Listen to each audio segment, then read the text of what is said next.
lion shook his stony head, and gazing with desire, took pity on the whistling world, and doused its heart with fire. The world returned, and gave him light, so others could behold the awesome might in trembled eyes, this master wrapped in gold.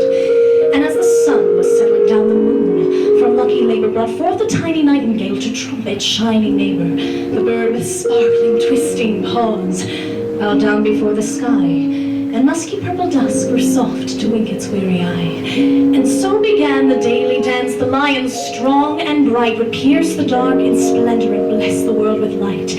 And when twilight stroked but sweetly on the lion's golden side, he shook his mane to starlight, keeping swift to nature's guide. The moon grew round and tender, trapped in a milky haze, and slipping past the lilac rose, the bird took up her stays. The nightingale in precious tones would sing her sultry game, and men's thin hearts would tremble in her purring, honeyed flame. So many men fell sharply to the pretty warbling song. She hid her face in shadow, for the moon had rid her wrong. The lion too was weary, for the sun was churlish bred. She primped and clucked and brooded, forsaking him instead. But lion felt no fever, no fire within his chest. He loved the sun completely, held her tempest to his breast. And like a lamppost siren calls to guide a roguish moth, so too the hearts of nature's guile are wrapped in jaded cloth.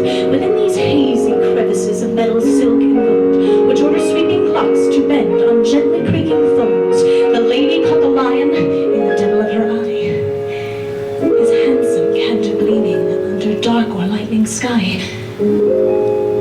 Thus, with a crack of thunder and a dense and booming quake, the nightingale was captured in his all-consuming ache. No darkness could dissemble, no shadow could depart the pulsing grace which broke and locked within her whimpering heart. And pain it was, she felt, but soft, like mother to a child. It wrapped her tight and shaking cradle, turbulent and mild. And cheerlessly she felt it, that pounding in her skin, ashamed that she had fallen fast in love's deceiving sin. The lion caught her stricken gaze and felt it all too clearly. He whispered lamentation for the son he loved so dearly. Then breathlessly he bowed his head and grumbled to the earth in words that went unspoken of a useless lover's birth. He knew too well the nightingale was equal in her splendor. She wounded him and puzzled him and left him whole and tender. He longed to stay forever, falling fervent to her aim, but with her came the murmur of the dusk to soothe his flame.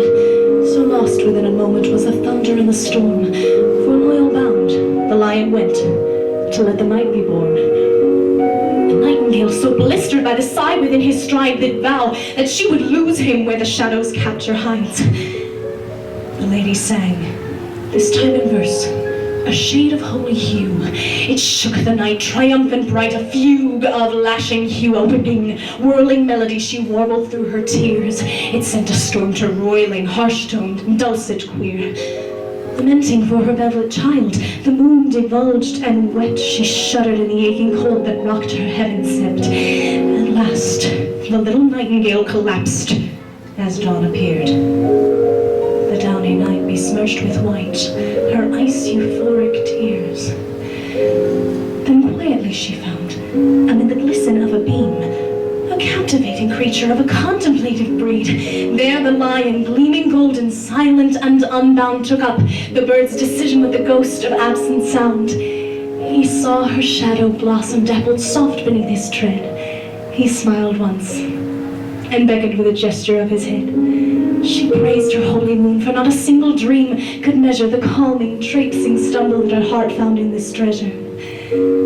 Love shall make us weary, for nature makes us strangers. In different worlds, with different eyes, we see the burning dangers.